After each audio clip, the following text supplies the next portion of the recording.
Welcome back to the ISDA AGM studio. I'm joined by Commissioner Mark Uyeda of the Securities and Exchange Commission. Mark, thank you very much for joining us today. Oh, good to be here, Scott. Great. We're 8 months away from the first mandate for U.S. Treasury clearing, and then we have a repo mandate coming in behind that in June of 2027. How are you feeling about the readiness of the industry? Well, I feel a lot better than where we were in January 2025.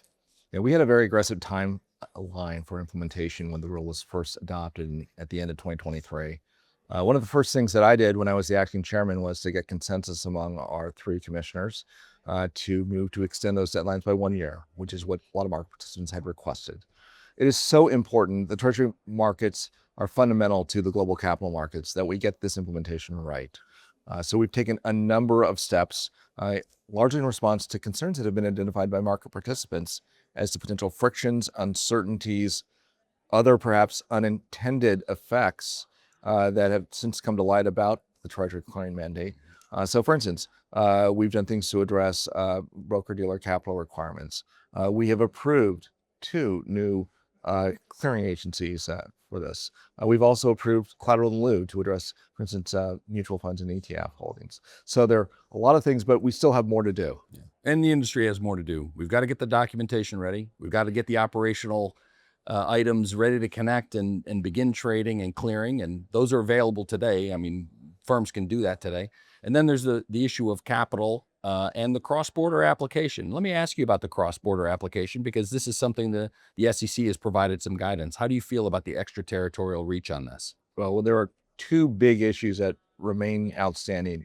One has to do with the extraterritorial reach, and the other has to do with the scope of the inter-affiliate exemption. So earlier this year, we put out a request for exemptive relief with respect to the extraterritorial provisions, and largely it would carve out Treasury transactions between a non-U.S. market entity and non-U.S. investors. That is currently out for notice to come for the public. Now, several weeks later, we issued a separate request for exemptive relief with respect to inter-affiliate transactions. Now, there is a fair amount of overlap between the 2. And so it was very important that the public has a chance to look at both pieces of guidance and then to try and see if, to make sure that the 2 of them work harmoniously together. There is a significant amount of overlap. One of the things that's very important is we want a level playing field. We want to achieve the goals of the rule, which is, by and large, more efficient, more accurate, take some risk off the table in terms of the clearing and settlement process, and to make sure that everything we do is consistent with that.